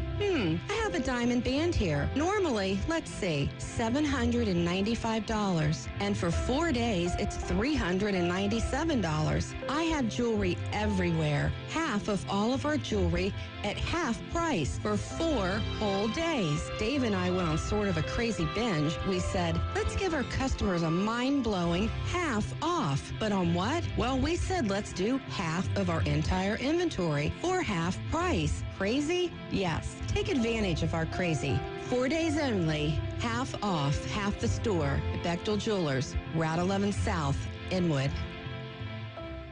Why Apple Valley Chevrolet Toyota in Martinsburg? Because we're a name you can trust. And you can trust that you'll always find a large selection of over 400 new Chevrolets and a wide selection of new Toyotas at unbeatable prices. How unbeatable? Well, we will not be beat on any deal on any new Chevrolet or Toyota. That's right. You will not find a lower price, guaranteed. From Chevy Cruzes, Malibus, Impalas, Equinox, Suburbans, Silverados, to Toyota Yaris, Corollas, Camrys, Avalons, and more.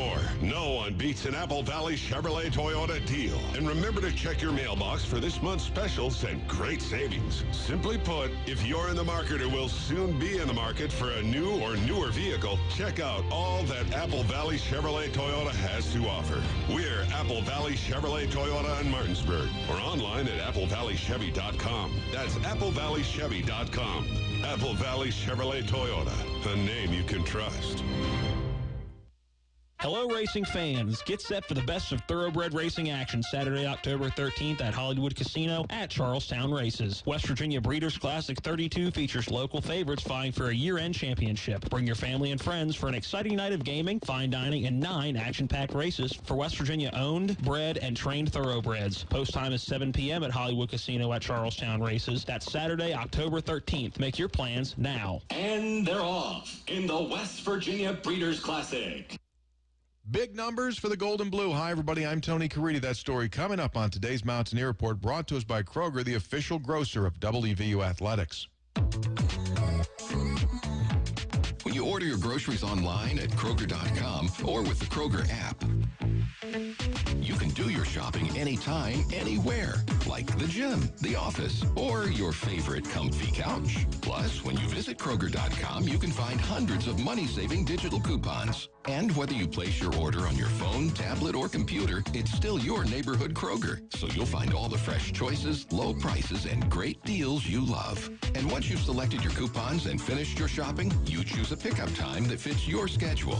And relax while your order is hand-picked, just the way you like it. Then all you have to do is hop in the car and drive to the store's pickup location. And a friendly Kroger associate will load your specially picked order for you. You don't even have to get out of your vehicle. It's so convenient. Save time. Shop online today at Kroger.com. Before we look ahead to Saturday's game at Texas Tech, what do you say we pull the curtain down one last time on West Virginia's game against the Wildcats of Kansas State?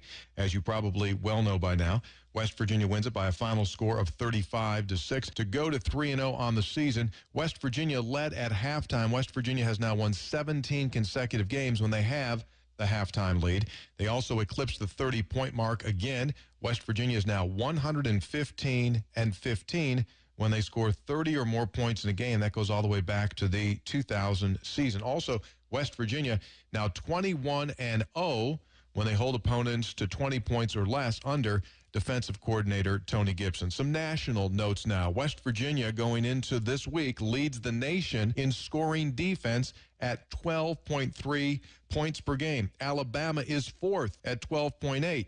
How many of you would have said going into this season that after 3 games, West Virginia would be number 1 in the nation in scoring defense? Not many at all. West Virginia is second offensively in third down conversions at 62%. That was a big area of emphasis in the offseason, and it's working. West Virginia number 2 in the nation. Just for perspective, Ohio State is third. Alabama is at number 4. West Virginia's passing offense, currently third in the country, averaging 373 yards per game. So West Virginia third in passing offense. Look who's number 1. Saturday's opponent, Texas Tech, number 1 at 436 yards per game. And who's sandwiched between the middle of Texas Tech and West Virginia in passing offense? Well, none other than Mike Leach and Washington State. They are at 401 yards per game. The apple doesn't fall far from the tree, does it? That is today's Mountaineer Report, brought to us by Kroger, the official grocer of WVU Athletics. I'm Tony Caridi on the Mountaineer Sports Network from IMG. Appalachian Heating and Air Conditioning says, if you're a hard-working man or woman, you want to get the best selection and value that you possibly can. We give you more for your money, and you know we're going to do your way. 24 hours a day, call Appalachian Heating and Air Conditioning, where quality meets comfort, at 304-260-5644.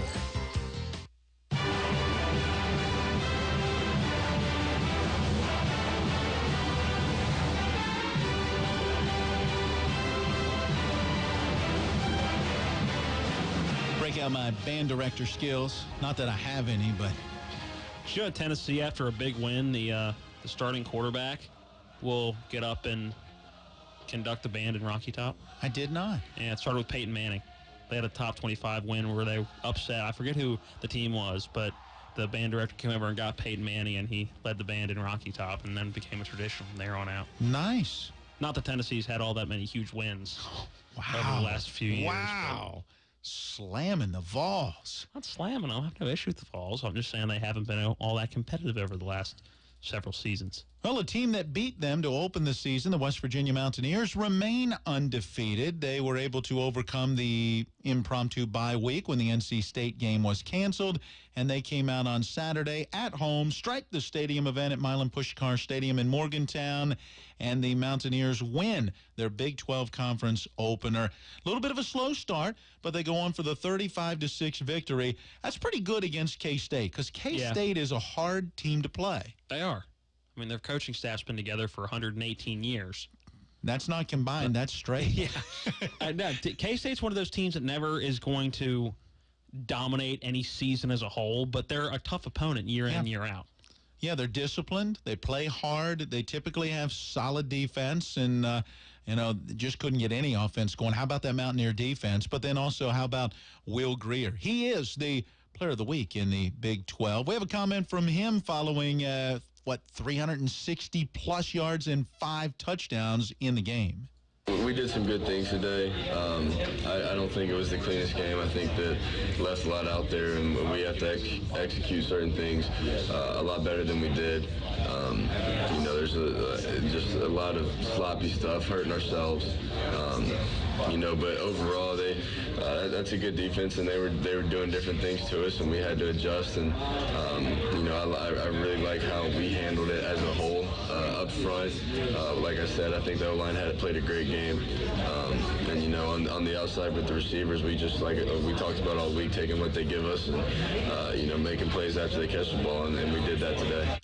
So they made plays, they get the win, they're 1-0 in the league, they're 3-0 overall, and now they go to Texas Tech this weekend. And if you listen to the beginning of that comment, it was they thought that they played well, but there was definitely things they could work on and do better. And that's what you want to hear from your starting quarterback, especially when your offensive coordinator says things along the same lines. They understand that they played a sloppy game, but they also did some great things out there, which, you got to be happy with the positives, and then we got to get back to coaching and try to fix all the negatives. So that's Jake Spavital and his thoughts. And, Yeah, there's positives. There's positives and negatives in every game, right? Yeah. You just hope the positives outweigh the negatives in the end, and that leads to a win. And so far, they have. They certainly have. I think, the Mountaineers have been impressive. And the schedule's going to get a little tougher, though, as it goes. As the Big 12 kicks in full gear, it's going to get tough. And Texas Tech is now ranked number 25. So you're about to play a top 25 team as the Mountaineers hold at number 12. Oklahoma at number 6 and Texas at number 18 to round out your Big 12 in the top 25. Yeah, big win for Texas over the weekend. Texas is a confusing team. They really are. They come out and don't look all that great against Maryland. My Terps got the big 42-13 win over the Golden Gophers this week, by the way. Go Turtles! And then they come out and they look awful against certain teams, and then they come out and have wins where you're scratching your head. Well, the consistency is the key, right? You know who came out on top this week? Tiger Woods. Yeah, that's right. Had to get that in. I'm sorry, I had to. Well, the Shepherd Rams got a big win, 38 in a row down at West Virginia State. We'll talk more about that tomorrow when we come back with more Miller Time on Talk Radio, WRNR Martinsburg. Following is a presentation of IMG, America's home for college sports. Live from Kegler's Sports Bar and Grill, Mountaineer football is on the air with the Dana Holgerson Show. Your chance to interact with Coach Holgerson comes your way on the Mountaineers Sports Network from IMG. The Dana Holgerson Show is brought to you by Dan Ryan Builders, Better Value, Better Living, by Frontier Communications. Frontier, don't go it alone. Kegler's Sports Bar and Grill, home of the Dana Holgerson Show. MCM Business Systems, we mean business. Mountaineer World, the largest WVU store in the world, located off I-79, Bridgeport exit 121. By Subway Restaurants, the official training restaurant of athletes everywhere. United Bank, West Virginia's bank, proud to be united with the Mountaineers. And by WVU Medicine, leading healthcare here and everywhere. To submit a question for the show, tweet us at WVUIMG Sports or call us in the Frontier Communications phone line at 1-855-922-5598. That's 1-855-9-CALL-WV. Now let's talk Mountaineer football. Alongside former Mountaineer offensive lineman Dale Wolfley, here's Tony Caridi. And across the state of West Virginia and beyond, we welcome you inside Kegler's. It is a Monday night, and the Dana Holgerson Show officially is summoned and underway. We'll be with you over the next 2 hours talking West Virginia University football.